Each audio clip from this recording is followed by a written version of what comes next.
Hi, and welcome to this EasyTrial demonstration. My name is Rasmus, and I'm about to go through the most basic features of EasyTrial. Now let's get started. After logging in, the first thing we see is the main menu.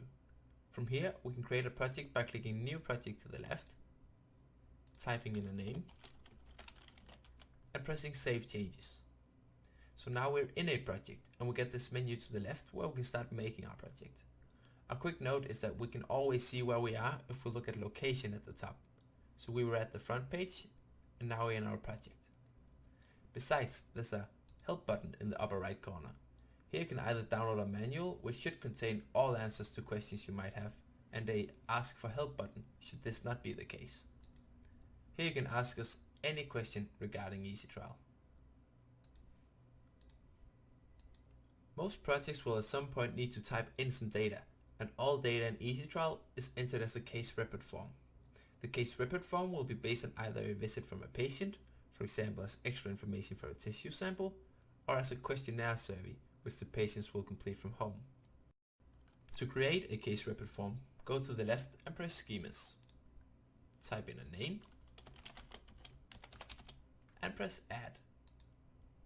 EasyTrial automatically creates a headline, which is normally what you would have first. Let's make this one about drinking habits. Remember to always click Save Changes whenever you insert data. Now let's press Add Question and ask, do you ever drink alcohol? This should be a radio button since we only want them to answer either yes or no and not both. So under answer type, I choose radio button vertical.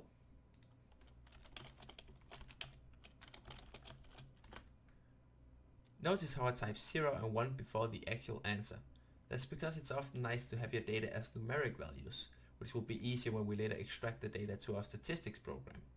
It's also smart if you have a trial in multiple languages, so the statistics can use the data from all different languages. Remember to press Save Changes.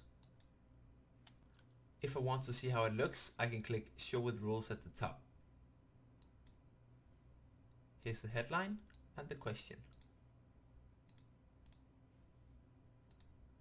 Let's try to add another question asking, what type of alcohol do you drink?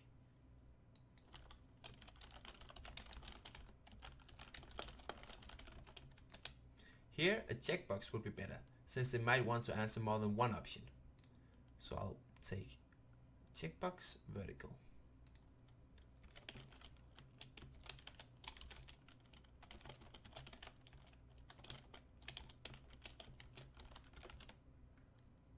Remember to press Save Changes, and again we can press Show with Rules.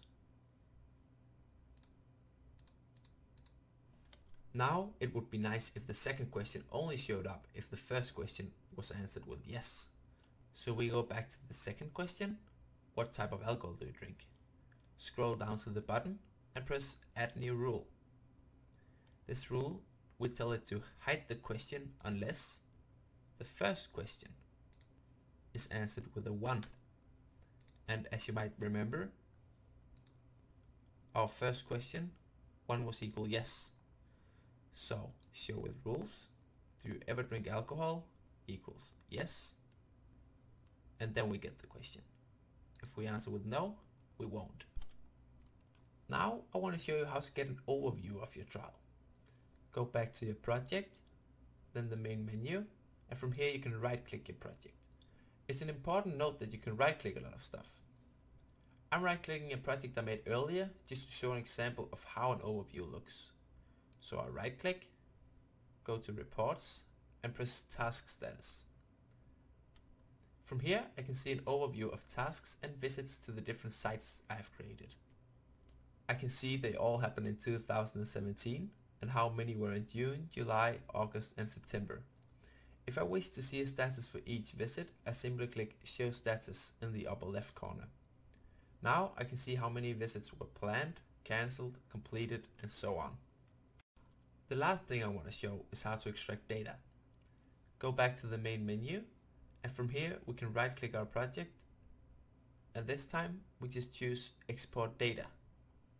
If we again press Export Data, EasyTrial will generate a spreadsheet with all the data from our project. That's it for this time. Thanks for watching.